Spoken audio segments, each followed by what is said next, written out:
Olá, meus irmãos e irmãs, sejam bem-vindos ao canal Vinícius Siqueira.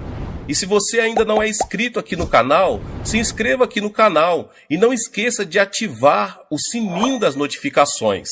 Todos os dias são postados vídeos abençoados aqui no canal, para te abençoar. Vamos a mais uma palavra do Senhor. O jejum é uma abstenção voluntária e deliberada de alimentos, com o objetivo de se dedicar à oração. De um modo geral, no jejum, nos abstemos apenas dos alimentos sólidos, mas em algumas ocasiões nos abstemos de água também, por curto período de tempo. No Sermão do Monte, Jesus ensinou aos seus discípulos como o jejum deve ser observado.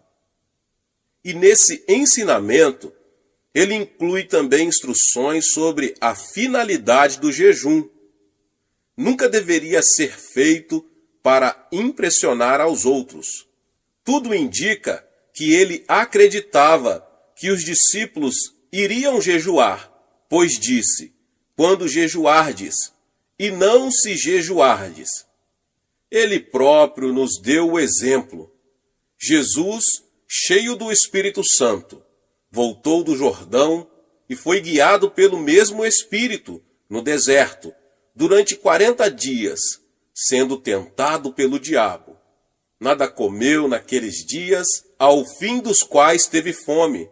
Lucas 4, 1 e 2. Após esse jejum, Lucas registra que Jesus, no poder do Espírito, regressou para a Galiléia. Pelos versículos que eu acabei de citar, podemos deduzir que o fato de uma pessoa ter recebido a plenitude do Espírito Santo não quer dizer que necessariamente ela andará no poder do Espírito. Acredito que o meio pelo qual se obtém poder, principalmente poder em oração, é jejuar e orar. O ministério de Paulo também começou com jejum e oração. Ele testificou para a igreja de Corinto, que comprovava seu ministério por sua disciplina espiritual, nas vigílias, nos jejuns. 2 Coríntios 6, 5. Mas o apóstolo estava acostumado a jejuar e orar. Vigílias significa noites de oração.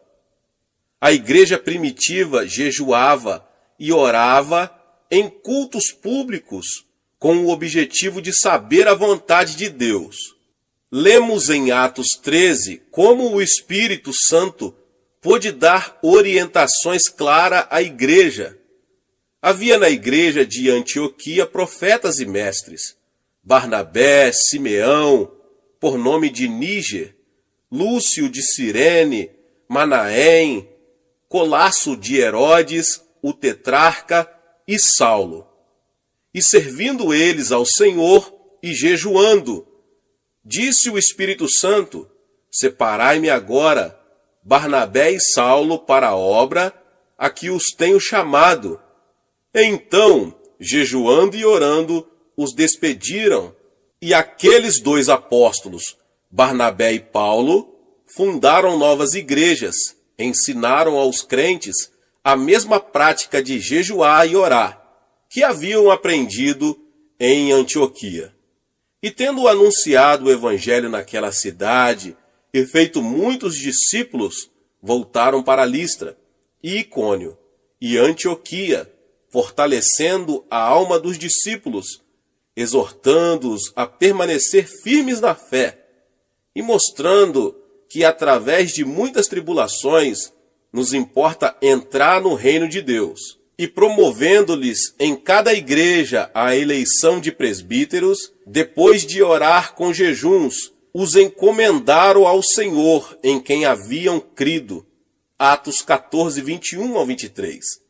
Este verso mostra que o jejum e a oração eram elementos vitais para a obtenção de orientação do Espírito Santo, antes de se ordenarem os líderes da igreja.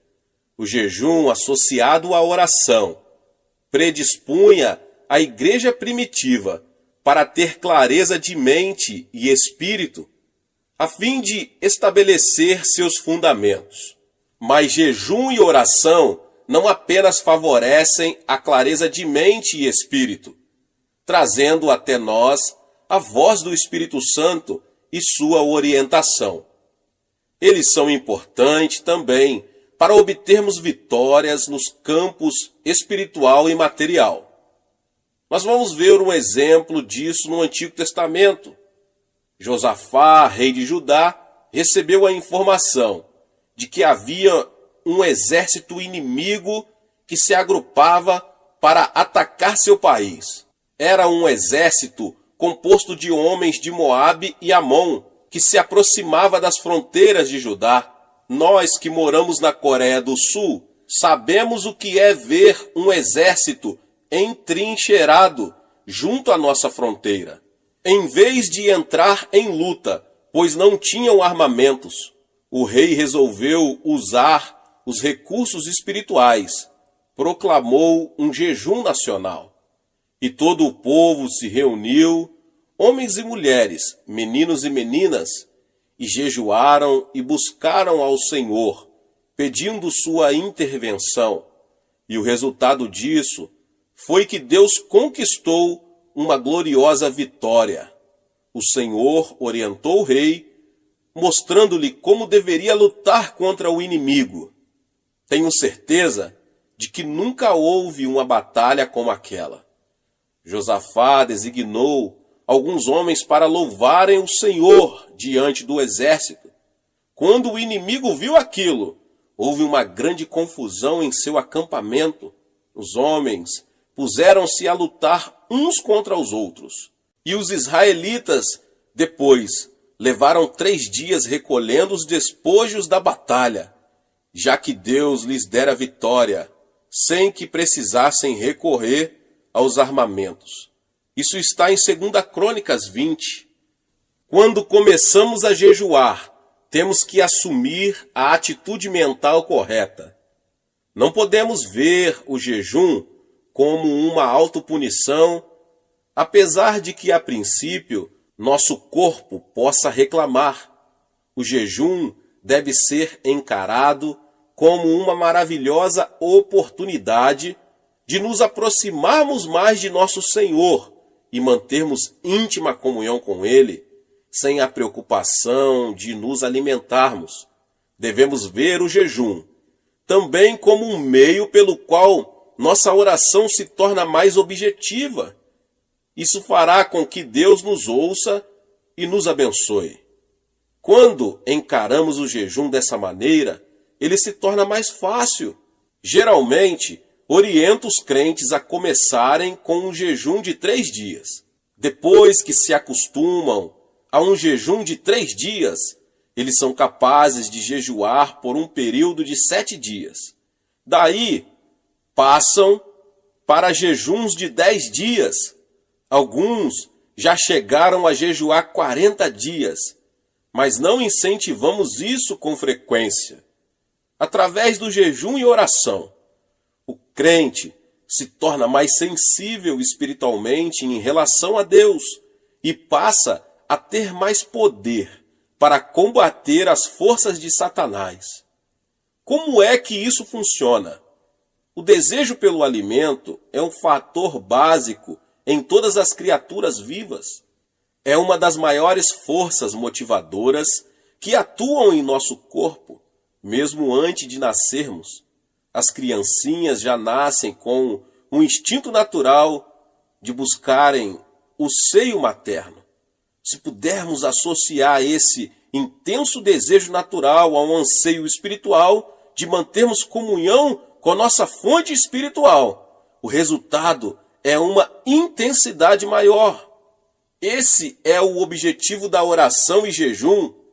Somando nosso desejo espiritual ao natural, podemos fazer com que a preeminência de nossa oração chegue ao trono de Deus com tanta intensidade que Ele nos ouvirá e atenderá. O anseio espiritual é um fator básico da oração. Agrada-te do Senhor e ele satisfará os desejos do teu coração. Salmos 37:4. Por isso vos digo que tudo quanto em oração pedirdes, crede que recebestes, e será assim convosco. Marcos 11:24. Portanto, quanto mais forte for nosso anseio em relação a um pedido, mais eficiente será a nossa oração. Na minha experiência pessoal, não percebo nenhuma mudança significativa no organismo no primeiro dia de jejum.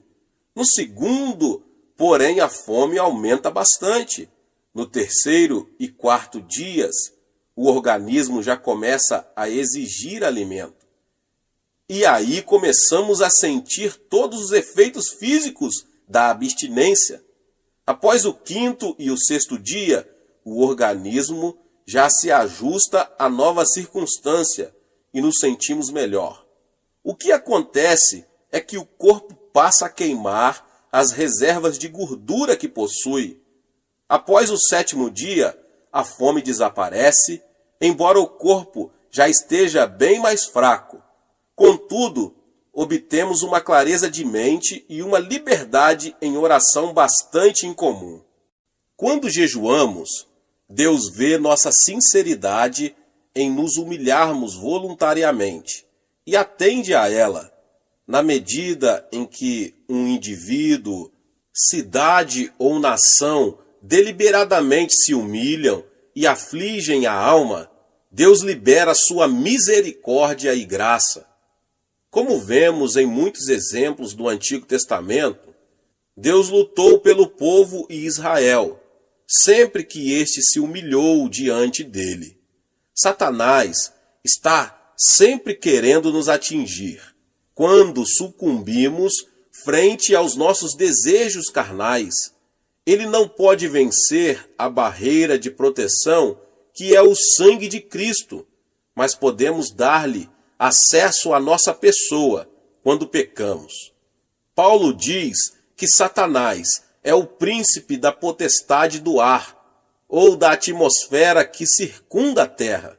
E na epístola de Judas lemos o seguinte: ora, estes da mesma sorte, quais sonhadores alucinados, não só contaminam a carne, como também rejeitam o governo e difamam autoridades superiores. Contudo, o arcanjo Miguel, quando contendia com o diabo e disputava a respeito do corpo de Moisés, não se atreveu a proferir juízo infamatório contra ele.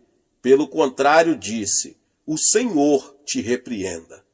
Estes, porém, quanto a tudo o que não entendem, difamam, e quanto a tudo o que compreendem por instinto natural, como brutos sem razão, até nessas coisas se corrompem. Judas capítulo 1, 8 ao 10. Os versos que eu acabei de citar revelam um fato muito significativo sobre nosso adversário, o diabo. Satanás é um príncipe com um poder considerável. E Judas diz também que ele não pode ser tratado levianamente, como alguns crentes costumam fazer. Embora seu poder sobre a propriedade divina tenha sido destruído, ele ainda é um oponente muito perigoso. Jesus afirmou o seguinte: porque aí vem o príncipe do mundo, e ele nada tem em mim. Em outras palavras, Satanás não encontrava em Jesus nenhum ponto de apoio a partir do qual pudesse lançar um ataque contra ele. Nós também devemos viver de tal forma que o príncipe deste mundo não ache em nós terreno favorável que acolha seus ataques. Antes da Segunda Grande Guerra, a Alemanha criou uma rede de agentes leais em diversos países. Hitler sabia que precisaria de aliados leais se quisesse obter sucesso no seu projeto de conquistar o mundo. E ele denominou esse grupo de homens e mulheres a Quinta Coluna. Precisamos cuidar para que não haja em nós nenhuma quinta coluna que se alie a Satanás. E como conseguimos isso? Pela oração e jejum. Pela oração e jejum, podemos concentrar o poder da oração, dirigindo-o contra nossas concupiscências, a cobiça da carne, a cobiça dos olhos e a soberba da vida. Assim poderemos ter uma vida santa e pura diante de Deus. Pela oração e jejum, podemos ver destruída essa cabeça de ponta de Satanás, a que me referi com a quinta coluna. Então, quando vier o príncipe deste mundo, não achará lugar em nós. O resultado prático do jejum e oração será a manifestação em nossa vida de uma religião verdadeira e sem mácula. Porventura, não é este o jejum que escolhi? Que soltes as ligaduras da impiedade, desfaça as ataduras da servidão, deixes livres os oprimidos e despedaces todo o jugo? Porventura, não é também que repartas o teu pão com o faminto e recolhas em casa os pobres desabrigados, e se vires um nu, o cubras, e não te escondas do teu semelhante? Isaías 58, 6 e 7. O jejum pode romper as ligaduras da impiedade, libertar os oprimidos e produzir completa e total libertação. Temos aí a ordem de despedaçar todo o jugo. Quando vemos outros sob pesado jugo, ou nós mesmos nos sentimos subjugados, podemos desfazer o jugo com jejuns e orações, quer sejam problemas de saúde, de relacionamento na família ou nos negócios, eles podem ser removidos. Como eu já ensinei, já preguei, o Monte da Oração é um local dedicado ao jejum e à oração. Não tem por objetivo sanar os problemas apenas dos que ali se encontram.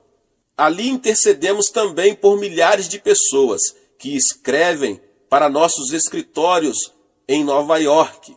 Depois que os pedidos de oração que nos chegam diariamente saem da minha mesa e são apresentados para oração em nossa igreja, são enviados ao Monte da Oração. Cada intercessor recebe um pedido que a essa altura já foi trazido para o coreano. E essa pessoa ora e jejua até sentir em seu coração o testemunho do Senhor de que ele já ouviu e a resposta já está sendo enviada. Jejuando, nossos intercessores se tornam sensivelmente mais conscientes da importância do pedido. Assim, eles podem visualizar o problema pelo qual oram, bem como a resposta. Recebemos muitos testemunhos a respeito de orações atendidas, e são tantos que eu falaria por muito tempo, por muitas horas, vários e vários testemunhos. O fato é que já aprendemos que Deus atende às petições acompanhadas de jejum. De todas as partes do mundo chegam pessoas para jejuar e orar aqui no Monte da Oração, em busca de um milagre, aqui em minha igreja na Coreia. Alguns anos atrás, veio aqui uma pessoa que sofrera uma paralisia infantil. Ela ouvira falar dos milagres que ali ocorreram e tomou a firme determinação de vir, sem se preocupar com as dificuldades físicas que a viagem traria para ela. Após uma viagem de 5 dias de navio, ela chegou ao porto e ali foi recebida por um dos membros de nossa igreja, que a ajudou a pegar o trem. E essa pessoa, uma jovem de 23 anos, chegou com a esperança de voltar a caminhar. Sob o ponto de vista das circunstâncias naturais, isso era impossível, meus irmãos e irmãs. Ela ficara aleijada aos 3 anos de idade. Mas com Deus todas as coisas são possíveis, glória a Deus. Assim que chegou, ela começou a edificar sua fé pela leitura da palavra de Deus, procurando ali todas as suas promessas. Como estava com a intenção de ficar aqui 3 meses, separou 2 dias da semana para jejuar. Durante o tempo que passou aqui, ficou muito impressionada com os testemunhos e cada vez que ouvia alguém dando testemunhos do poder miraculoso de Deus, sua fé aumentava. Passou-se um mês e não havia o menor sinal de cura. Suas pernas ainda estavam deformadas pela paralisia, com que já estava tão acostumada a conviver. No segundo mês, ela se sentiu renovada no espírito e na alma, mas o corpo ainda não havia sofrido nenhuma transformação. Mas durante o terceiro mês, começou a ocorrer um fato estranho. Ela começou, depois de muitos anos sem nenhuma sensação, a tê-la nas pernas. Na esperança de ver ali o milagre, ela gritou: "Ajudem-me a levantar-me! Por favor, alguém me ajude a me pôr de pé. Sinto que já estou curada." Vendo suas lágrimas e percebendo como estava emocionada, alguns membros de nossa igreja alegremente vieram segurá-la pelos braços e a colocaram de pé. Contudo, ela ainda estava sem força nas pernas para firmar, embora já tivesse o sangue circulando por suas artérias e veias. Sem revelar o menor sinal de desapontamento, ela se sentou novamente e continuou a orar. Sabia que seria necessário um milagre de criação para que suas pernas atrofiadas pudessem voltar a funcionar. Então, pacientemente, ela se pôs a esperar e continuou a jejuar e a orar. Encerraram-se os 3 meses e ela foi embora ainda numa cadeira de rodas. Mas algo acontecera em seu coração. Ela sabia que estava curada. Passaram vários meses e um dia recebi uma belíssima carta dela. Dr. Cho, escreveu ela, agora já posso caminhar. Ainda estou mancando um pouquinho, mas consigo andar. Acredito que até isso irá desaparecer em breve, afirmava ela com uma fé firme. Esse é apenas um dos muitos milagres que aconteceram no Monte da Oração. Mas isso quer dizer que todas as pessoas que orarem e jejuarem no Monte da Oração ficarão curadas? Evidentemente, a cura não é tão simples assim. Algumas pessoas são curadas imediatamente, enquanto outras levam algum tempo para isso. Mas já descobri que quando uma pessoa tem grande dificuldade para ser curada, muitas vezes está abrigando rancor no coração. Porque se perdoardes aos homens as suas ofensas, também vosso Pai Celeste vos perdoará. Se, porém, não perdoardes aos homens as suas ofensas, tampouco vosso Pai vos perdoará as vossas ofensas. Mateus 6, 14 e 15. Muitas pessoas têm sido prejudicadas por familiares, sócios ou amigos e buscam justiça, como acreditam que a justiça deve ser buscada. E se não for feita justiça dentro dessas circunstâncias, elas se tornam amarguradas e cheias de ódio. Muitos desses indivíduos podem ter sintomas físicos que podem ser diretamente relacionados com essa atitude de rancor. Eles criam uma raiz de amargura que produz toxinas que passam ao seu organismo e assim começam a sofrer distúrbios mentais e físicos. Disse-me certa vez uma senhora a quem mencionei o que acabo de explicar. Meu marido é o culpado. Eu o detesto. Está bem, irmã, repliquei, mas é a senhora quem está sofrendo e ficando aleijada com essa artrite. Quando somos prejudicados de uma forma ou de outra, temos que perdoar. Mesmo que nosso ofensor não nos peça perdão, precisamos perdoar-lhe. Jesus é o exemplo perfeito desse fato. Quando ele estava pregado na cruz, ninguém lhe pediu perdão. Pelo contrário, eles estavam zombando dele e o atormentando, mas ele disse: Pai, perdoa-lhes. Portanto, o perdão não é um ato opcional, é um mandamento. Não é uma ação que praticamos ocasionalmente, é a maneira como vivemos diariamente. Quando perdoamos a uma pessoa que nos causou algum mal, estamos permitindo que o Espírito Santo coloque convicção de erro naquele que nos prejudicou. Nada escapa aos olhos de nosso Pai Celeste. Ele conhece todas as intenções, as motivações do coração. O Espírito Santo pode convencer de pecado, da justiça e do juízo. Bem, voltamos à história que eu acabei de dizer sobre a senhora. Aquela senhora que estava em meu gabinete era casada havia vários anos. O marido a abandonara e vivia com outra mulher. E essa irmã estava passando por sérias dificuldades, pois tivera que assumir o sustento dos filhos. Agora estava ali querendo cura para a sua paralisia. O Espírito Santo orientou-me para que lhe perguntasse: a senhora já perdoou o seu marido? Não, não posso. Eu o detesto, respondeu chorando, sem conseguir controlar as lágrimas. Mas a senhora tem de perdoar-lhe, continuei. Assim seu coração ficará livre dessa amargura que está impedindo que seja curada, e liberará o Espírito Santo para que opere na vida dele. Instantes depois, ela resolveu perdoar-lhe e voltar ao monte da oração para jejuar e orar.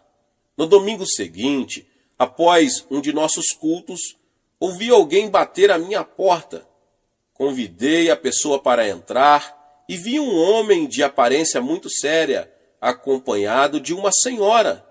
Pastor, disse ela, este é meu marido, por quem temos estado orando. A mulher mal conseguia conter as lágrimas ao virar-se para ele e dizer: conte ao pastor o que aconteceu. Pastor Chu, disse ele, será que Deus poderá perdoar-me? Sou um grande pecador. Em seguida, ele narrou o que se passara. Há uma semana comecei a ter uma profunda sensação de culpa quando estava em casa com outra mulher. Não conseguia suportar a pressão interior que sentia. De repente, comecei a pensar na minha esposa e filhos que abandonara, e não conseguindo me livrar do senso de culpa que sentia. Quando chegou o domingo, resolvi vir à igreja com a esperança de receber perdão e me sentir melhor. Ali, então, vi minha esposa sentada do outro lado do salão. Naquele momento, resolvi pedir perdão a ela e a Deus. Será que Deus poderá perdoar-me? Claro, Ele pode perdoar-lhe, respondi. Em seguida, orientei-o para fazer uma oração. E ele aceitou a Jesus como seu Senhor e Salvador. Que alegria maravilhosa ver aqueles dois novamente unidos em Cristo Jesus. Aquela mulher continuou a jejuar e a orar, e mais tarde pôde sair de sua cadeira de rodas completamente curada. Mas ela já fora curada interiormente por causa do perdão, antes mesmo de ser curada fisicamente pela cura divina. Não quero dizer com isso que todas as pessoas que estão aleijadas ou com algum empecilho estão sofrendo devido a problemas de rancor. Contudo, muitas poderiam ser curadas se apenas se dispusessem a aprender a perdoar. Se você que ouve essa palavra e tem dificuldade em perdoar alguém, não deixe que seu orgulho tome conta da situação e impeça que você obedeça a palavra de Deus. Tome logo a decisão de caminhar a segunda milha e abandone sua atitude de autoafirmação, perdoando aquela pessoa. Aí então experimentará uma grande libertação e ficará livre das sensações de hostilidade para com o outro e se sentirá muito melhor. Deus resiste aos soberbos, mas concede graça aos humildes. Portanto, se percebe que não está gozando da graça de Deus com abundância em sua vida, pode ser que esteja se firmando mais em seu orgulho do que na graça do Senhor. O que você ganharia com isso? Apenas amargura, ressentimento e talvez enfermidade. A palavra de Deus diz em Tiago 5, 15, 16: e a oração da fé salvará o enfermo, e o Senhor o levantará. E se houver cometido pecados, ser-lhe-ão perdoados. Confessai, pois, os vossos pecados uns aos outros, e orai uns pelos outros, para serdes curados. Hoje em dia, os psicólogos, médicos e psiquiatras afirmam que a atitude mental de seus pacientes tem um peso muito grande na cura deles. Essa é a hora em que a igreja, o corpo de Jesus Cristo, deve ser curada. A atitude de Deus está explícita na terceira carta de João. Amado, acima de tudo faço votos por sua prosperidade e saúde, assim como é próspera a sua alma. O segredo para obter prosperidade espiritual e material está relacionado com a prosperidade da alma, obtida pelo perdão. Assim vemos que o jejum e a oração, somados a um espírito de perdão, resultarão em melhores condições de saúde para a igreja. Desse modo, esse veículo que Deus escolheu para trazer o avivamento ao mundo se tornará um instrumento útil e saudável nas mãos do Espírito Santo. Neste final do século XX, nós nos encontramos diante de um grande desafio e também de uma grande oportunidade. O de que precisamos é pessoas mais consagradas, mais dispostas a perdoar, sacrificar-se, a obedecer a Deus e a comprometer-se profundamente com Deus. Já me coloquei à disposição do Espírito Santo para fazer o que estiver ao meu alcance, no sentido de ser um instrumento para vermos um avivamento e o crescimento da igreja na terra. Você quer se colocar ao meu lado e assumir essa posição em Cristo Jesus? Glória a Deus! Aleluia! Você será tremendamente abençoado, e todos os que tiverem ao seu redor, sua cidade, sua igreja, sua família, serão também tremendamente abençoados pela sua decisão de buscar o Senhor. Aleluia. Deus abençoe a sua vida. Glória a Deus. Se você chegou aqui pela primeira vez e ainda não é inscrito no canal, se inscreva no canal, ative o sininho das notificações para você não perder todos os vídeos que são postados aqui no canal. Deixe também o seu like e não esqueça de compartilhar com mais pessoas esta palavra. Nos vemos nos próximos vídeos. Amém. Olá, meus irmãos e irmãs. Sejam bem-vindos ao canal Vinícius Siqueira. E se você ainda não é inscrito aqui no canal, se inscreva aqui no canal e não esqueça de ativar o sininho das notificações. Todos os dias são postados vídeos abençoados aqui no canal para te abençoar. Vamos a mais uma palavra do Senhor. Tornar-se cristão é algo mais que unir-se a uma igreja cristã. É muito mais do que simplesmente frequentar a igreja e receber o batismo em água. Ensina-nos a Bíblia que tornar-se cristão significa somente receber a vida eterna. Muitas pessoas têm um conceito errado a respeito do significado da vida eterna. Imaginam que vida eterna significa que vão viver por toda a eternidade no céu.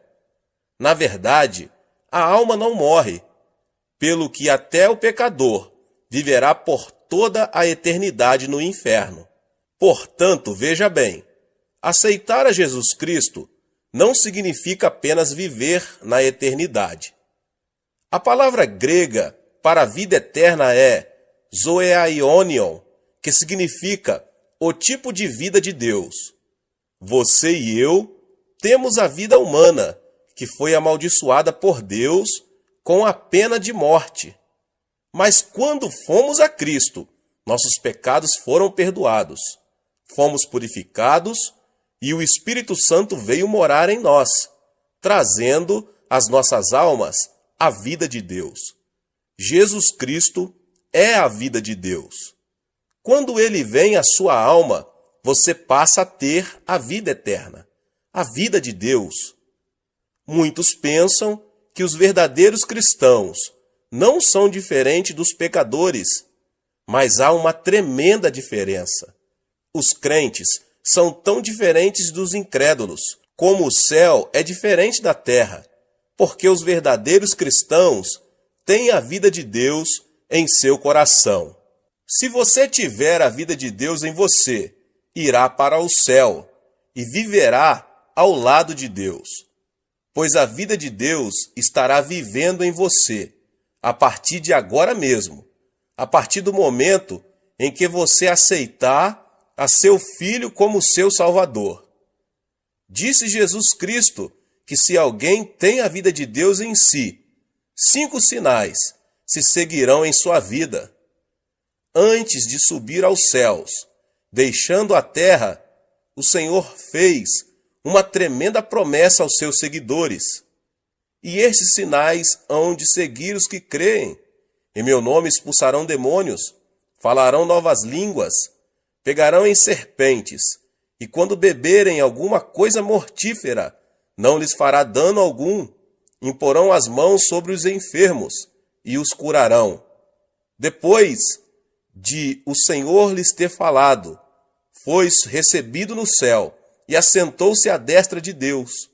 Então os discípulos partiram e pregaram por toda parte, cooperando com eles o Senhor e confirmando a sua palavra por meio de sinais que a acompanhavam.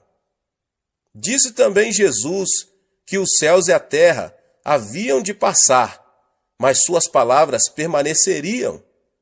A palavra de Cristo deve permanecer, e ele a confirma com sinais que a acompanham. Leio na Bíblia que Jesus Cristo é o mesmo ontem, hoje e eternamente. Seu ministério nunca mudou. Ele está conosco hoje e devemos ver estes 5 sinais acompanhando o nosso ministério. Somente a incredulidade dos cristãos os impedem de fazer esses sinais. Mas se cremos, todos esses sinais nos acompanharão. O primeiro sinal é que expulsaremos os demônios pelo nome de Jesus. Em nossos dias, as pessoas nos perguntam: onde estão os demônios? Diz-nos a Bíblia que no começo de nossa história o diabo se aproximou-se de Adão e Eva e os enganou. Enquanto Jesus esteve neste mundo, foi tentado por Satanás. Depois de jejuar durante 40 dias e 40 noites, quando ele se dirigiu à sinagoga para pregar, e por onde quer que ele fosse, Satanás o desafiava, e por onde quer que Cristo fosse, ele expulsava demônios. Em certa ocasião, ele disse a Pedro: "Para trás de mim, Satanás." Mais tarde, o diabo haveria de entrar no coração de Judas Iscariotes e nele plantar a ideia de trair a Cristo. As pessoas de mentalidade mundana não entendem as coisas espirituais, mas quando somos iluminados pela vida de Jesus, ficamos sabendo que existe um inimigo chamado diabo. Nesses últimos dias, a obra do diabo está aumentando, mas Cristo nos concedeu esta promessa, segundo a qual podemos expulsar demônios em seu nome. Diz a Bíblia que Cristo é a verdade e que sua palavra é a verdade. Os ímpios dizem que o diabo não existe, mas Cristo nos diz que existe um diabo e seus demônios para serem expulsos. As pessoas ímpias dizem que existe apenas a natureza humana, mas Jesus nos diz que o diabo causa a concupiscência da carne, a concupiscência dos olhos e a soberba da vida.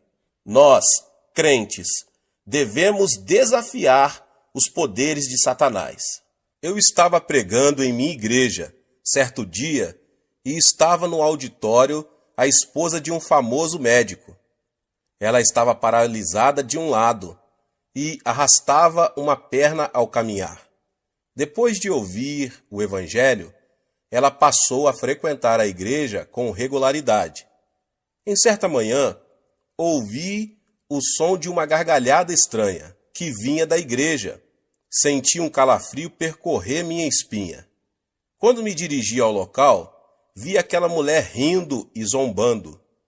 Tão logo me dirigi a ela e coloquei minha mão em sua cabeça. Ela se pôs a amaldiçoar-me.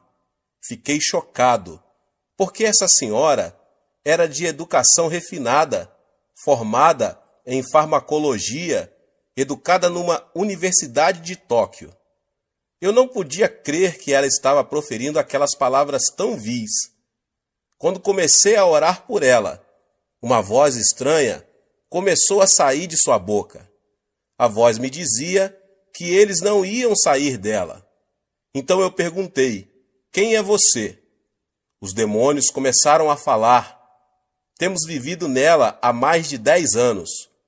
Muitas pessoas têm tentado expulsar-nos, mas não sairemos. E você não vai conseguir expulsar-nos. Foi quando constatei que aquela mulher estava possuída de demônios, pelo que, no nome de Jesus, insisti em expulsar esses demônios. Mas eles continuaram a desafiar-me e lutamos por mais de 8 horas. Em nome de Jesus Cristo, ordenei aos demônios que saíssem, mas eles continuaram a protestar, dizendo que de modo algum sairiam.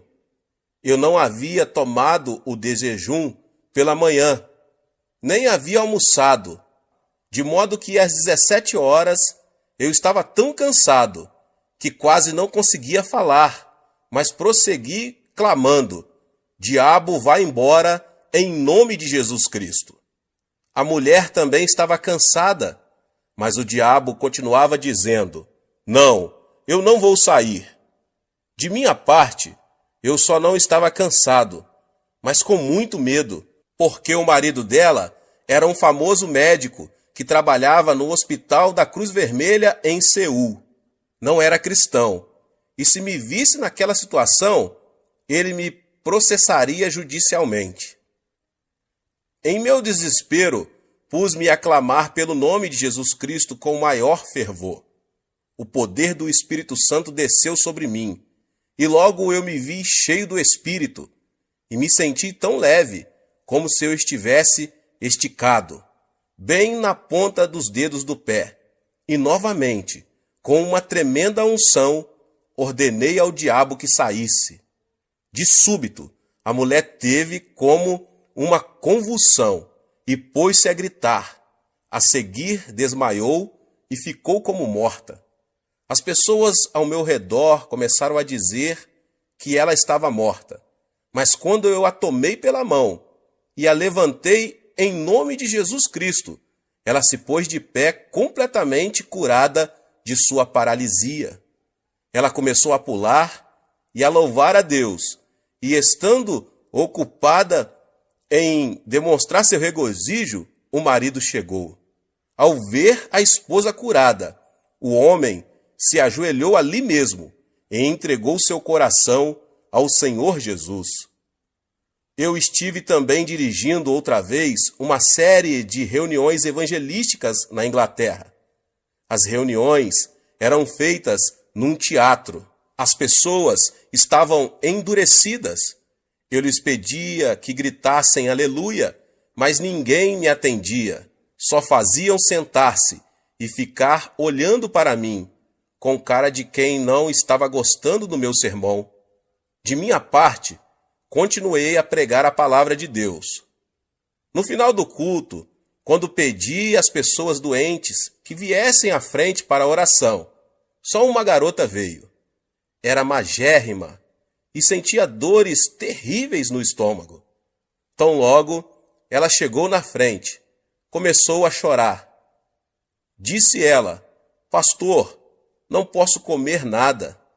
Tenho terríveis úlceras estomacais e já visitei inúmeros médicos e não fiquei curada.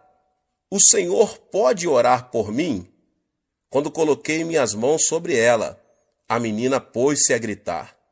Ordenei-lhe, em nome de Jesus Cristo, fique curada.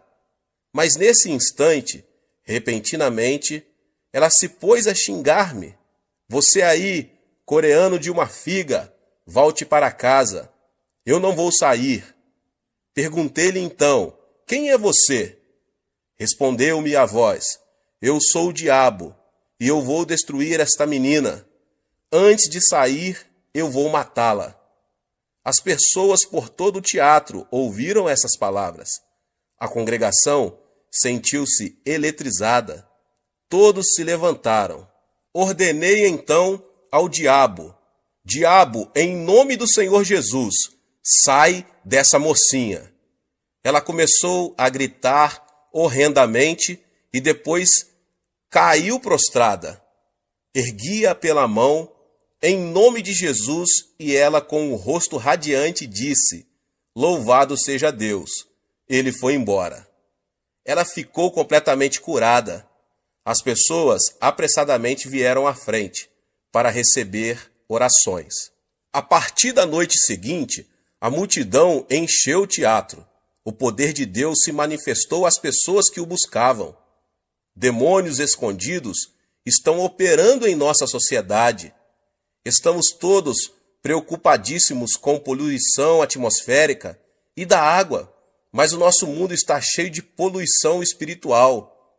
Nosso mundo está cheio de imundícia. Nossas ruas estão cobertas de material pornográfico. Você acha que isso é trabalho de Deus? Você acha que esse é o trabalho das pessoas decentes? Não, é claro que não. É o trabalho do diabo. Precisamos eliminar a poluição espiritual de nossas vidas. Nossos filhos estão sendo desorientados pelo diabo. Precisamos amarrar o diabo e expulsá-lo em nome do Senhor Jesus. Você tem a vida eterna dentro de você. A vida eterna é o tipo de vida que vem de Deus, a forma mais elevada de vida. O tipo mais baixo de vida é a do reino mineral. A seguir vem o reino vegetal, depois o reino animal, em seguida o reino da humanidade, depois a ordem angelical e, finalmente, Deus, a fonte de toda a vida. Satanás é um ser angelical e, consequentemente, Satanás é mais poderoso que os seres humanos. É por isso que Satanás controla a humanidade. Entretanto, quando aceitamos a Jesus Cristo, a vida de Deus entra em nós e nós nos tornamos superiores aos seres angelicais. É por isso que podemos expulsar demônios. Temos a vida de Deus em nós, o que torna nossa vida mais poderosa do que a vida de Satanás. A lei da natureza diz que quando o maior chuta o menor, este deve fugir imediatamente. Se você é cristão, mora em você a forma de vida superior. A nova vida em você é superior à vida de Satanás.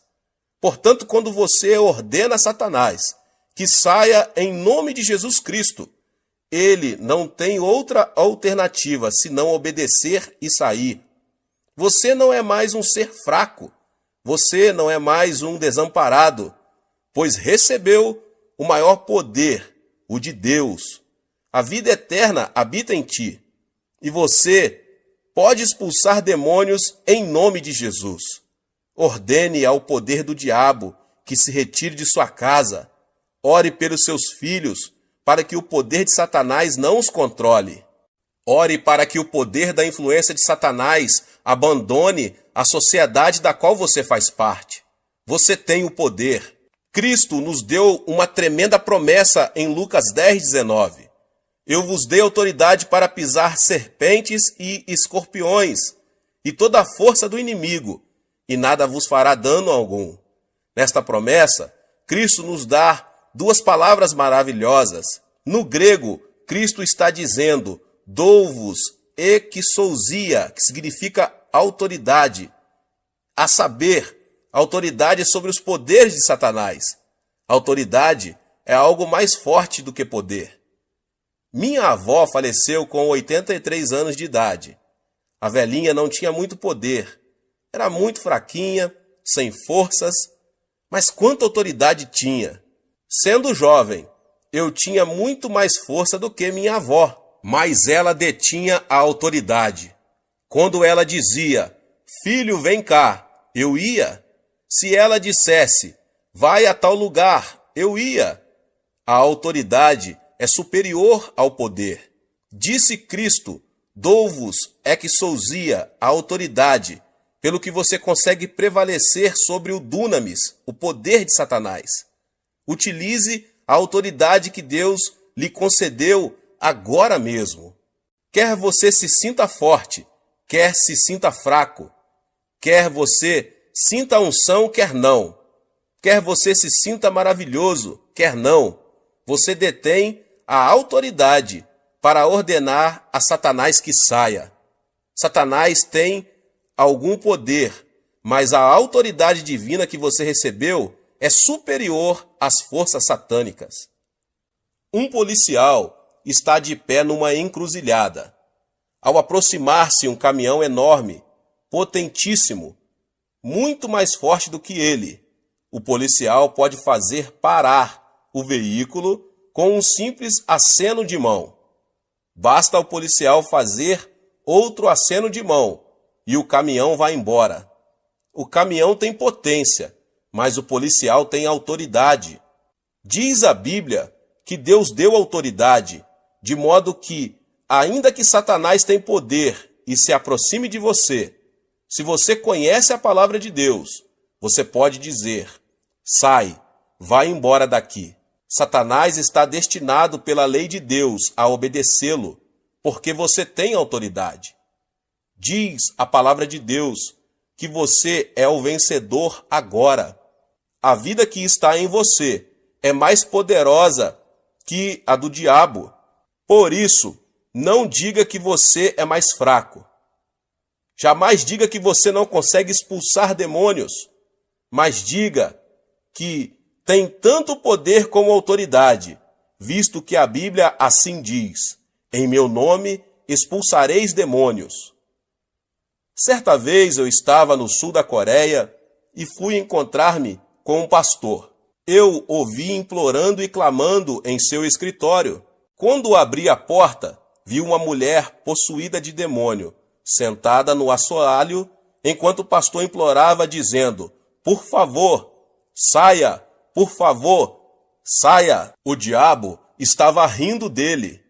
Disse eu ao pastor, se você apenas fizer cócegas no diabo, ele não vai sair.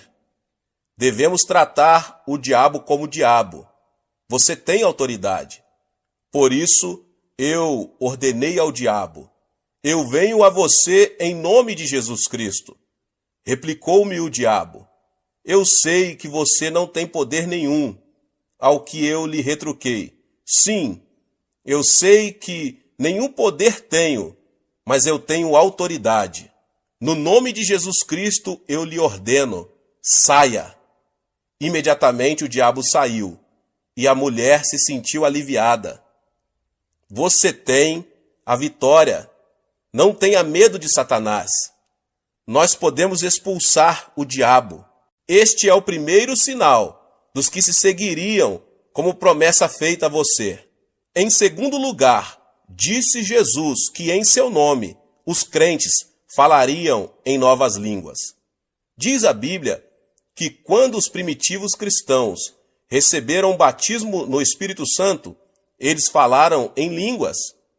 Quando o pecador se converte, o Espírito Santo vem habitar nele. Mas quando essa pessoa recebe o batismo no Espírito Santo, o Espírito toma conta dele e flui através dele. O Espírito Santo assume o controle de sua língua e ele começa a falar numa língua nova, muito bonita. Eu próprio oro muito em línguas, mas a Bíblia nos ensina mais do que o uso de línguas desconhecidas, visto que quando nós nos tornamos cristãos, recebemos uma nova língua, isto é, uma nova linguagem. Quando estávamos no mundo, falávamos a linguagem mundana, mas quando nós nos tornamos cristãos, passamos a falar de novas coisas. Começamos a falar a nova língua da Bíblia. Trata-se de uma língua celestial vitoriosa. Tiago nos diz em sua carta, inserida na Bíblia, que a língua é um órgão pequeno, mas capaz de controlar todo o corpo. Diz ele que podemos controlar um cavalo com um freio enfiado em sua boca, em que o piloto dirige um enorme navio numa tempestade mediante um leme. Até mesmo uma pequena fagulha pode incendiar uma cidade inteira. A língua também, embora seja pequenina, é tão poderosa que consegue controlar todo o corpo. Dizem os neurocirurgiões que o centro da fala de nosso cérebro controla o cérebro todo. Assim que é o que você fala, controla seu corpo todo. Se você fala negativamente, tais coisas negativas controlam o seu corpo inteiro. Se você falar doenças o tempo todo, as doenças controlarão seu corpo. Se você falar de pobreza, a pobreza vai controlar todo o seu corpo.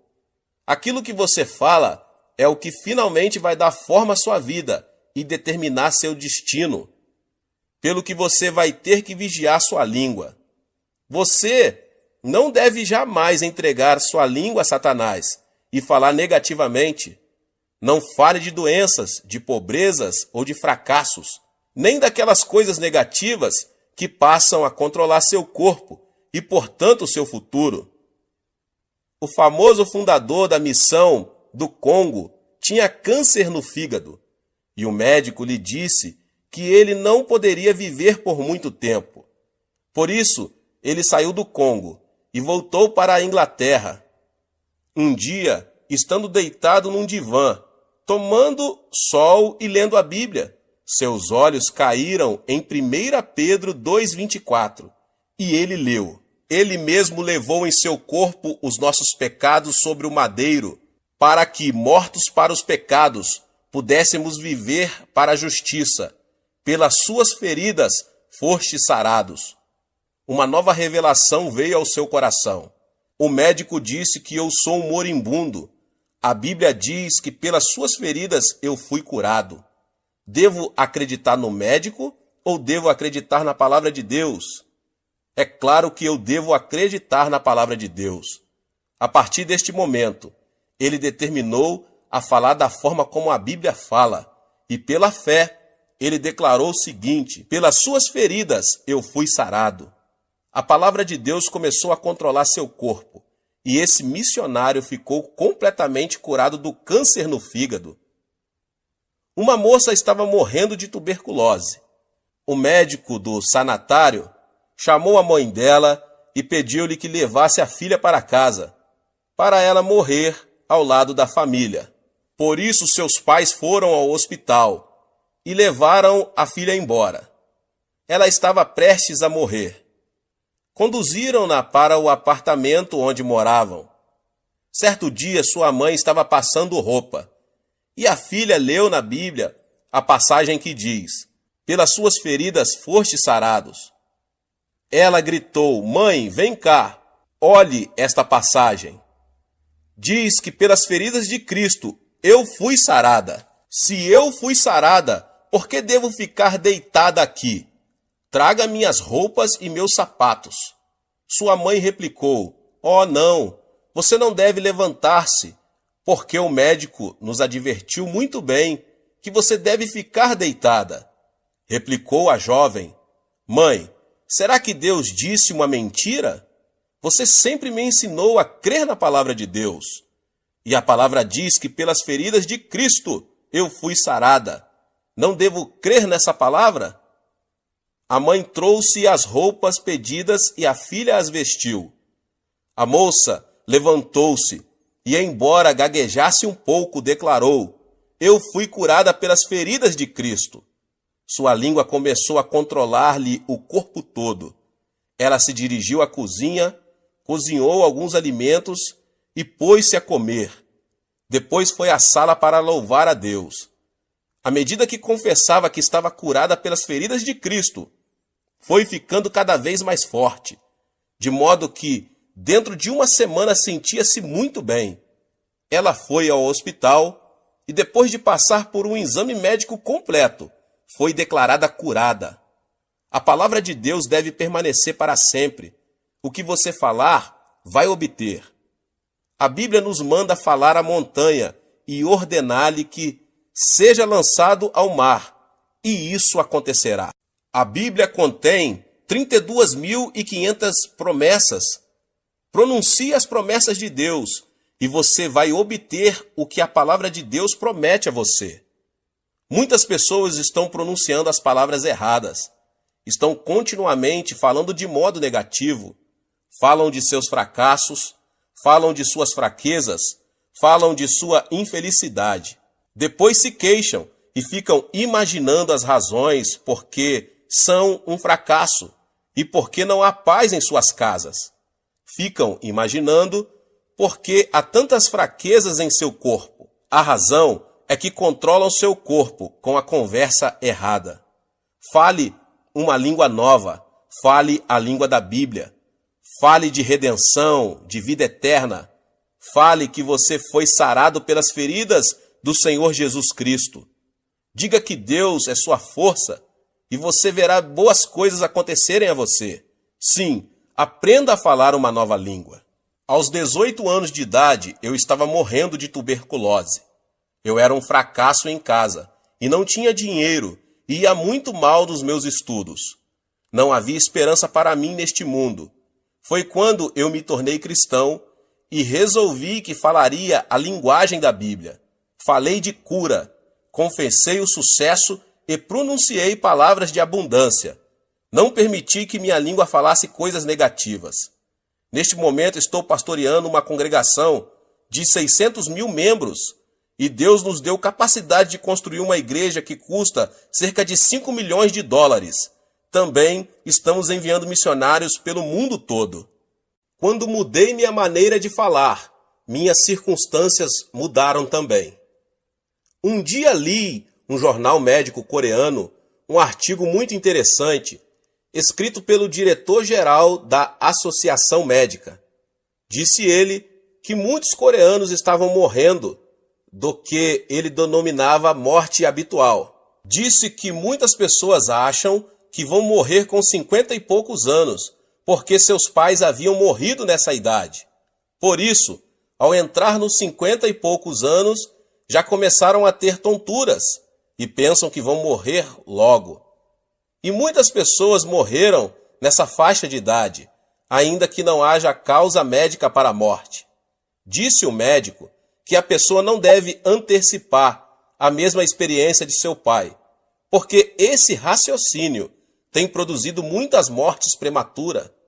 Eis aí, até um médico incrédulo confessa que a língua controla nosso futuro. Você pode ser vitorioso, você pode ser curado.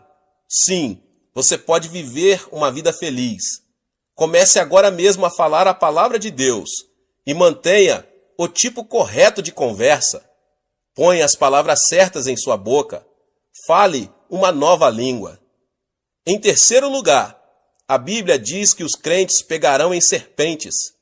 Isso não significa que devemos andar por aí pegando em cobras. Só um louco faria isso. Serpente aqui significa Satanás.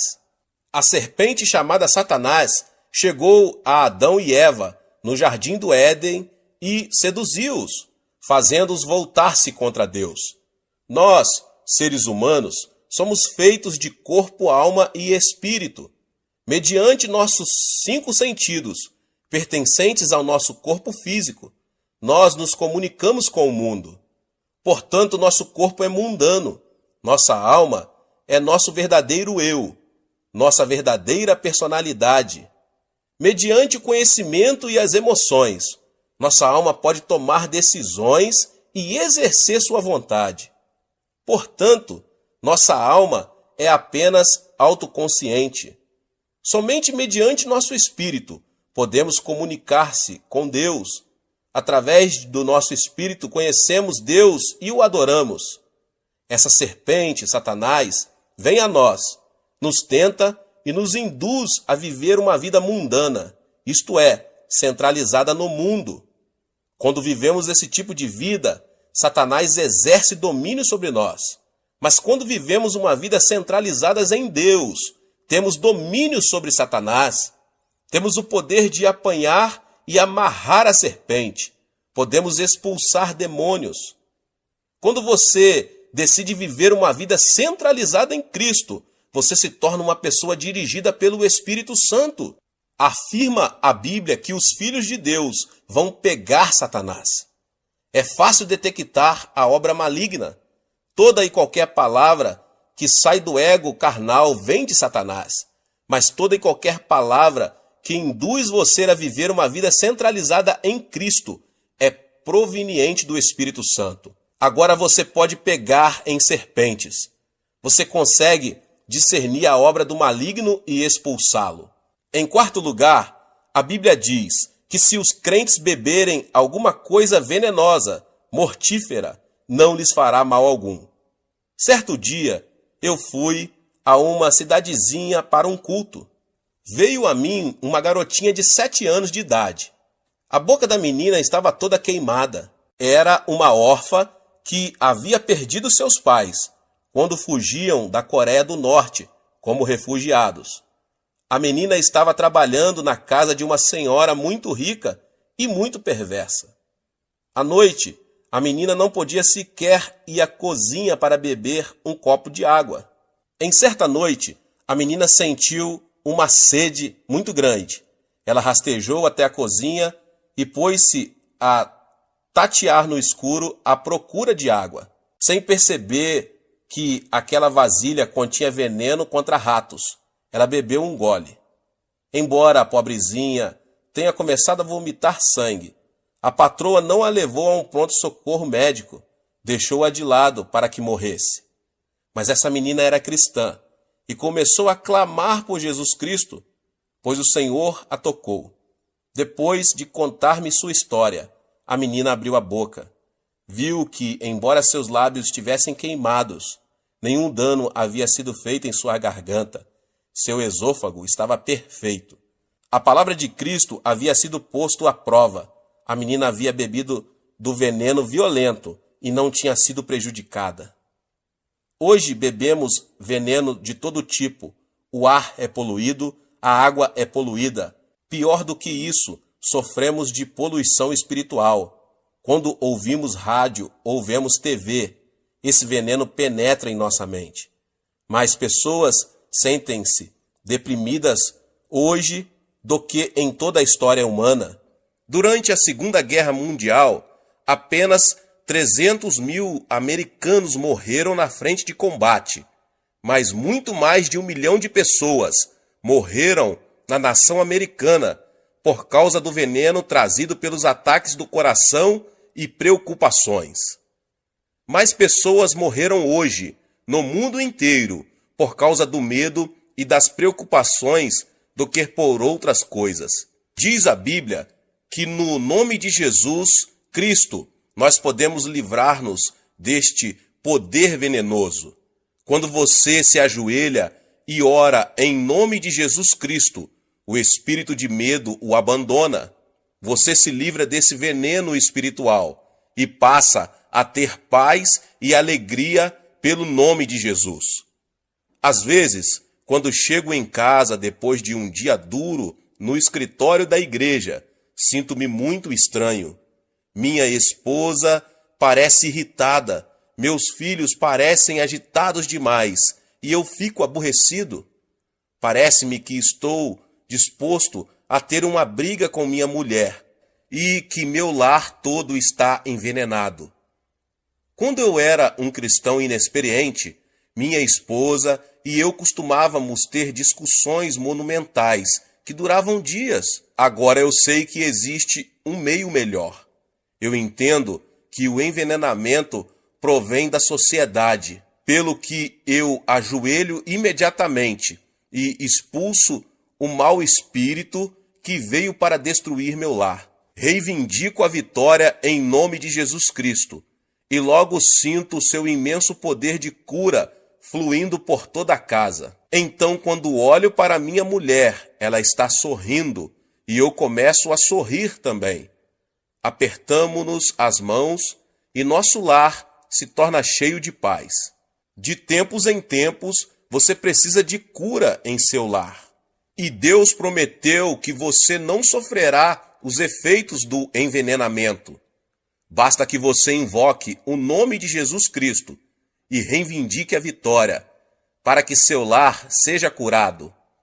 Finalmente, a Bíblia diz que os crentes imporão as mãos sobre os enfermos e eles serão curados. Quando eu era menino, de vez em quando tinha umas brigas com os meus amigos. Nós nos esmurrávamos à vontade. E de vez em quando eu voltava para casa chorando. Minha mãe me dava uma boa surra, mas a seguir eu recebia o toque curativo do amor de minha mãe. Como é bom quando estamos desanimados e um bom amigo chega e toma nossa mão e nos dá umas palmadinhas nas costas. Jesus vem a nós e quando ele nos toca, não há outra alternativa senão receber a cura. Jesus não tem um corpo físico, mas ele quer usar seus braços, sua boca e suas mãos. Quando você impõe suas mãos sobre os enfermos, em nome de Jesus, o poder do Espírito Santo flui através de suas mãos e a cura se estabelece. Diz a Bíblia que quando você coloca suas mãos nos enfermos, eles serão curados. É a palavra de Deus que o diz. Depois de um ano após nosso casamento, descobri que minha esposa estava terrivelmente doente, com tuberculose. Ela já estava grávida. O médico pediu-me para praticar um aborto, mas isto era contra minhas convicções. Todos os dias eu impunha minhas mãos no corpo de minha mulher e sentia o poder do Espírito Santo fluindo através de todo o seu corpo, enquanto eu reivindicava a vitória. Após alguns meses, ela ficou completamente curada. Mas depois que nosso primeiro filho nasceu, ele começou a ter terríveis acessos de tosses e o médico não conseguia curá-lo. Todas as noites ele tossia quase ao ponto de asfixiar-se e o médico estava bastante preocupado. Então, em nome de Jesus Cristo, coloquei minhas mãos sobre ele e senti o poder de cura cobrir meu filho. Vez após vez, quando eu impunha as mãos sobre meu filho, eu senti a vida de Cristo passar para ele. E logo, para espanto dos médicos, o menino ficou completamente bom. A vida de Deus habita em você. O Espírito Santo mora em você. E quando você invoca o nome de Jesus Cristo, em amor e fé, e toma a mão dele, seu poder flui mediante suas mãos e os enfermos são curados. Que o poder de Deus inunde sua vida, à semelhança de um rio caudaloso. Esse é o outro privilégio da pessoa ser crente. A Bíblia diz que esses 5 sinais o acompanharão se você crer. Levante-se e tome posse da vitória. Use esses sinais para o benefício de seus vizinhos, para trazer libertação aos oprimidos, para a glória de Deus. Dê nova esperança e uma nova língua aos que estão desencorajados. Tenha discernimento na presença do diabo e expulse-o. Estes são privilégios seus como cristão, em nome de Jesus. Deus abençoe a vida de cada um que ouviu essa palavra do pastor David Poyong Cho. Se você não é inscrito no canal, se inscreva no canal e ative o sininho das notificações, para você não perder os vídeos que são postados aqui no canal todos os dias. Palavras de Deus para abençoar você, a sua vida, sua família. Compartilhe também com seus amigos nas suas redes sociais essa palavra, em nome de Jesus. Nos vemos nos próximos vídeos. Amém. Olá, meus irmãos e irmãs, sejam bem-vindos ao canal Vinícius Siqueira. E se você ainda não é inscrito aqui no canal, se inscreva aqui no canal e não esqueça de ativar o sininho das notificações. Todos os dias são postados vídeos abençoados aqui no canal, para te abençoar. Vamos a mais uma palavra do Senhor. Estamos vivendo uma era maligna. Satanás, auxiliado por anjos caídos e demônios, está determinado a roubar e destruir. Se não nos apoiarmos no poder da oração, não seremos capazes de abater o poder de Satanás. O diabo nunca se preocupou muito com os rituais da igreja, mas tem medo mortal da oração genuína. Quando uma pessoa começa a orar de verdade, começa a descobrir novas e diversas formas de oposição da parte de Satanás. Há um homem em minha igreja que antes era alcoólatra. Não obstante a sua prosperidade nos negócios, a bebida o levou a maltratar a esposa e os filhos.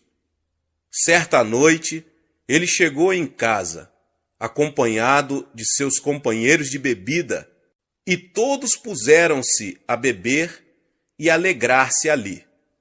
Embora a mulher o amasse muito, os filhos, e já tivesse suportado muitas coisas por parte do marido, não podia tolerar o fato de ele desonrar seu lar de tal forma. Chamou-o à parte e disse-lhe: querido, eu o amo, mas não aguento mais suas bebedeiras. E agora você ainda traz esses bêbados para casa? Não vou tolerar isso.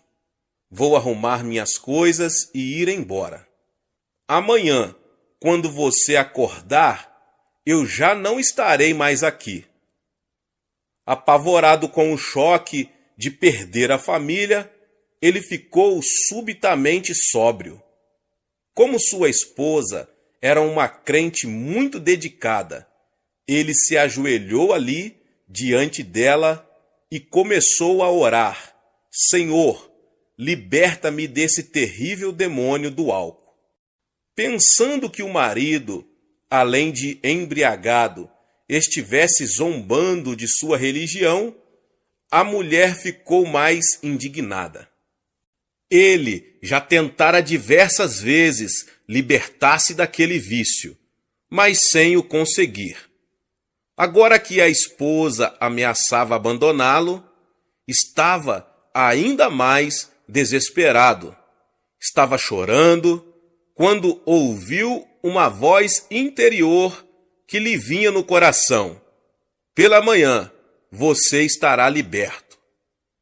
Tenho certeza de que amanhã estarei liberto, disse para sua esposa.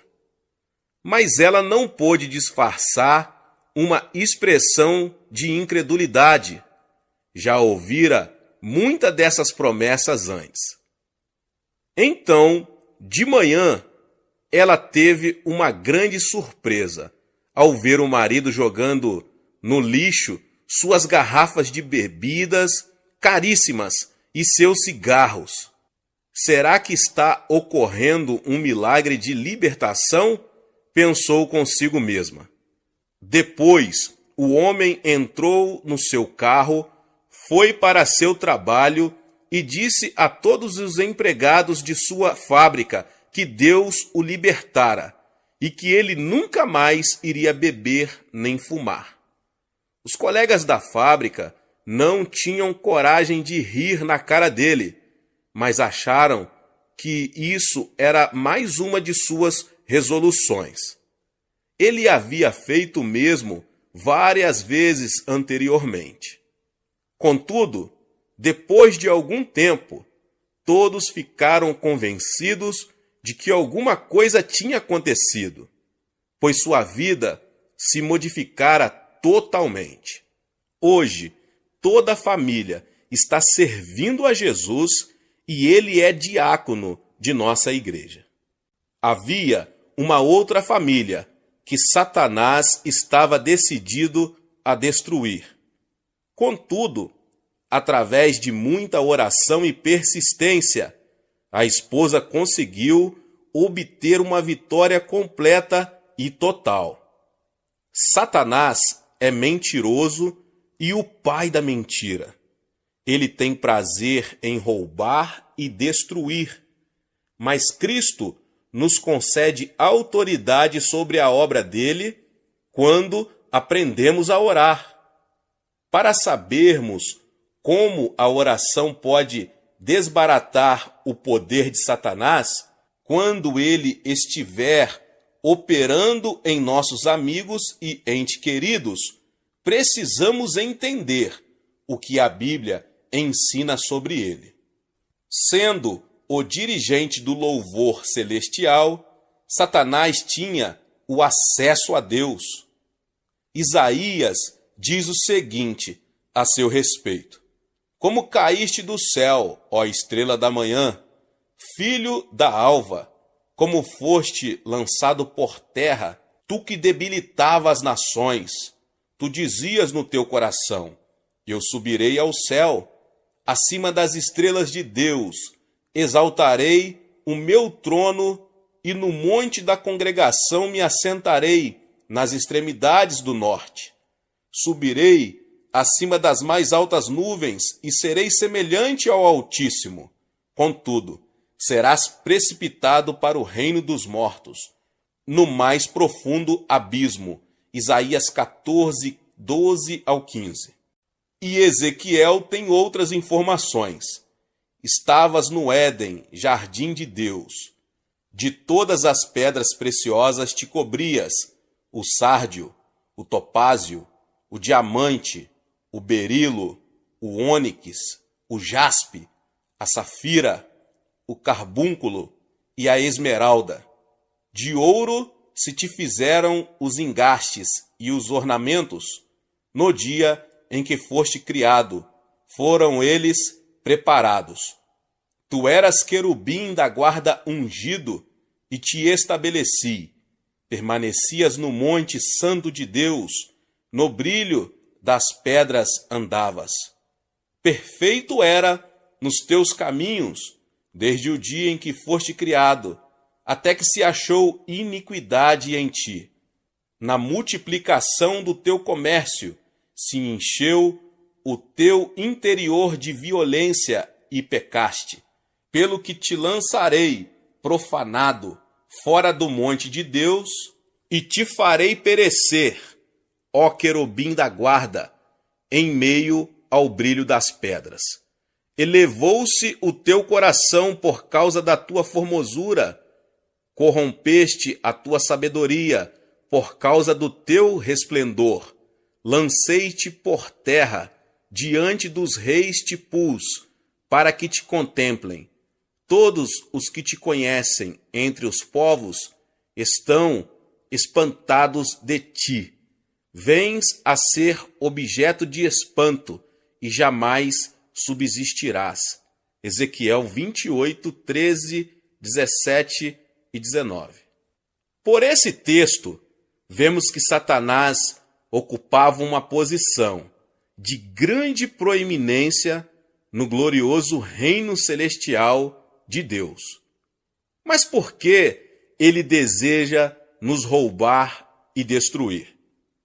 Deus criou o homem à sua própria imagem e lhe deu domínio. Satanás teve inveja da posição que o homem ocupava e desde o início tentou destruir essa criatura especial de Deus. Assim que Adão e Eva morreram espiritualmente por causa de seu pecado, Deus fez a seguinte promessa: porei inimizade entre ti e a mulher, entre a tua descendência e o seu descendente. Este te ferirá a cabeça, e tu lhe ferirás o calcanhar. Gênesis 3,15. Assim, Satanás sabe que sua derrota final e suprema virá por meio da humanidade. Examinando a história humana, vemos que ele tem tentado impedir que essa promessa se realize. Primeiro, ele tentou corromper a raça humana. Como se foram multiplicando os homens na terra e lhes nasceram filhas, vendo os filhos de Deus que as filhas dos homens eram formosas, tomaram para si mulheres, as que entre todas mais lhe agradaram. Então disse o Senhor: o meu espírito não agirá para sempre no homem, pois este é carnal, e os seus dias serão 120 anos. Ora, naquele tempo, havia gigantes na terra, e também depois, quando os filhos de Deus possuíram as filhas dos homens, os quais lhes deram filhos. Estes foram valentes, varões de renome na antiguidade. Viu o Senhor que a maldade do homem se havia multiplicado na terra e que era continuamente mau todo o desígnio do seu coração. Então se arrependeu o Senhor de ter feito o homem na terra, e isso lhe pesou no coração. Porém, Noé achou graça diante do Senhor. Gênesis capítulo 6. O objetivo de Satanás era corromper a raça humana, para que o descendente da mulher, Jesus Cristo, não fosse puro. Desse modo, ele não poderia trazer destruição ao seu reino. Entretanto, Deus ainda contava com um homem que não havia sido corrompido. Somente uma família achou graça aos olhos de Deus. Assim, Noé foi o meio pelo qual toda a raça humana se salvou de uma destruição total e completa. Mas Satanás continuou com sua oposição, tentando destruir o povo de Israel. Depois fez tentativas para destruir o Cristo menino. Por fim, fez com que o Filho de Deus fosse pendurado numa cruz. Mas a cruz não significou o fim de Jesus, pois foi exatamente pela morte de nosso Senhor na cruz que ele derrotou a Satanás. E é pela morte e ressurreição de Jesus Cristo que nós também temos autoridade sobre Satanás e suas obras. Desse modo, somos mais que vencedores por meio daquele que nos amou. Como exercer essa autoridade em oração? Como eu disse antes, Satanás faz mais oposição às orações do povo de Deus do que a qualquer outra coisa. Isso é mostrado claramente no livro de Daniel. Daniel ainda era jovem quando foi levado cativo para a Babilônia, no ano 605 a.C. Mas Deus fez com que esse cativeiro se tornasse o meio pelo qual Daniel chegou a uma posição-chave no maior império daqueles dias. Assim como José, que prosperou no Egito, embora passando por reveses temporários, assim também Daniel foi usado por Deus, pelo fato de possuir o dom de interpretação de sonhos. Esse dom foi usado depois para revelar uma visão tão precisa de acontecimentos futuros que houve quem duvidasse da autenticidade de seu livro. No primeiro ano do governo de Dário, futuro governante universal do Oriente Médio, Daniel recebeu uma interpretação especial do texto de Jeremias 25:13. Ao perceber as implicações dessa nova interpretação para Jerusalém, começou sua conhecida oração intercessora em favor de seu povo.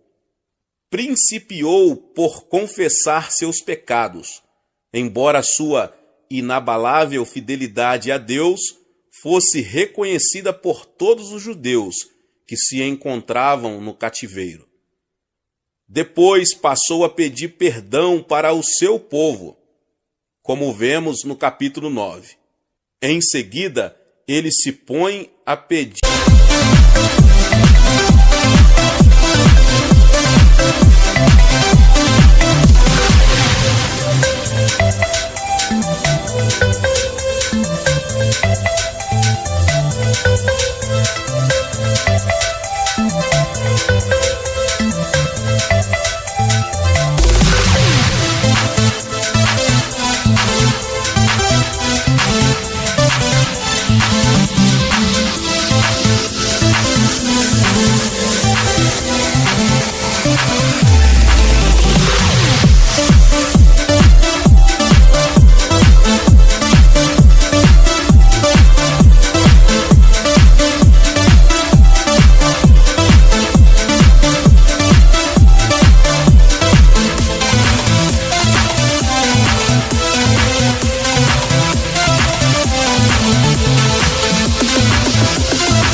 o favor de Deus para seu povo.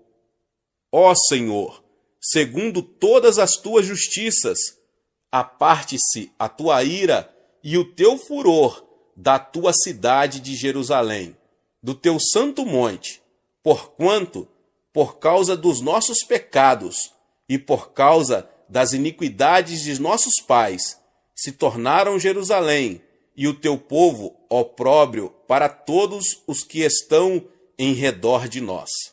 Agora, pois, ó Deus nosso, ouve a oração do teu servo e as suas súplicas, e sobre o teu santuário assolado, faze resplandecer o rosto, por amor do Senhor. Daniel 9, 16 e 17. E continuando em oração, sua súplica se tornou mais intensa e ardorosa. Ó Senhor, ouve, ó Senhor, perdoa. Ó Senhor, atende-nos e age. Não te retardes, por amor de ti mesmo. Ó Deus meu, porque a tua cidade e o teu povo são chamados pelo teu nome. E como Daniel permanecesse em oração, Deus mandou o anjo Gabriel para ir falar-lhe. Então o anjo lhe revela o modo como Satanás se opõe às orações do povo de Deus. Então me disse: não temas, Daniel, porque desde o primeiro dia em que aplicaste o coração a compreender e a humilhar-te perante o teu Deus, foram ouvidas as tuas palavras, e por causa das tuas palavras é que eu vim. Mas o príncipe do reino da Pérsia me resistiu por 21 dias. Porém Miguel, um dos primeiros príncipes, veio para ajudar-me, e eu obtive vitória sobre os reis da Pérsia. Daniel capítulo 10, 12 e 13. Mais adiante, no mesmo capítulo, Gabriel revela a Daniel a batalha que terá que enfrentar assim que sair dali. E ele disse: sabes por que eu vim a ti? Eu tornarei a pelejar contra o príncipe dos persas, e saindo eu, eis que virá o príncipe da Grécia. Mas eu te declararei o que está expresso na Escritura da verdade, e ninguém há que esteja ao meu lado contra aqueles, a não ser Miguel, vosso príncipe. No comentário do Antigo Testamento de Kiel e Deliche, um dos mais respeitosos comentários bíblicos, os autores afirmam que o príncipe da Pérsia era a força maligna que estava orientando os desenvolvimentos do Império Mundial que viria a seguir. Gabriel fora mandado por Deus até Daniel, mas os príncipes de Satanás, os anjos caídos, guerreavam contra o mensageiro de Deus. Já que Satanás não queria que a oração de Daniel fosse atendida, o arcanjo Miguel foi então chamado a acudir Gabriel nessa batalha. Daniel jejuou e orou durante 21 dias. Foi esse o tempo necessário para as forças espirituais de Deus derrotarem os anjos caídos. Em Zacarias 3, encontramos um verso em que o Senhor diz o seguinte a Satanás: o Senhor te repreenda, ó Satanás. Sim, o Senhor, que escolheu a Jerusalém, te repreenda. Não é este um tição tirado do fogo?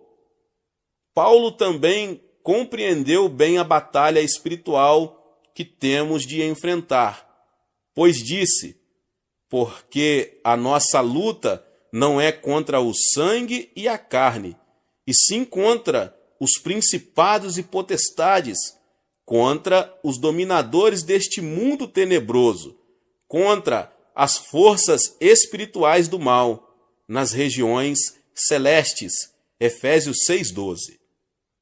Para vermos isso tudo sob uma perspectiva mais clara, temos que compreender bem a realidade espiritual, isto é, a realidade do que domino, a quarta dimensão. Satanás foi derrubado da posição que ocupava nos lugares celestiais, uma posição, aliás, bastante elevada. Nós fomos criados como seres um pouco mais elevados que os anjos, já que podemos entender as realidades espirituais.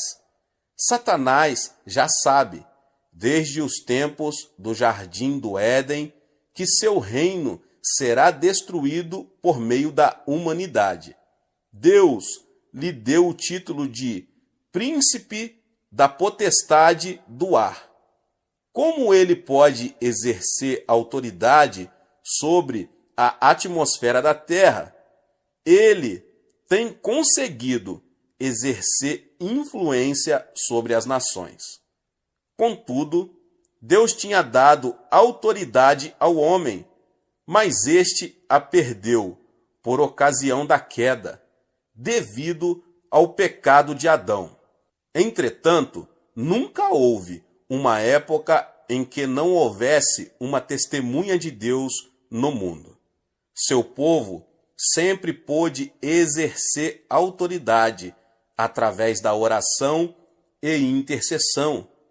Depois, Cristo veio ao mundo e permitiu que os homens o julgassem e crucificassem. Contudo, pela sua vida sem pecado, sua morte propiciatória na cruz e sua gloriosa ressurreição, ele ficou com as chaves da morte e do túmulo e recebeu toda a autoridade.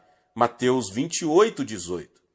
E hoje, temos diante de nós a ordem de ir ao mundo todo e fazer discípulos de todas as nações para o reino de Deus.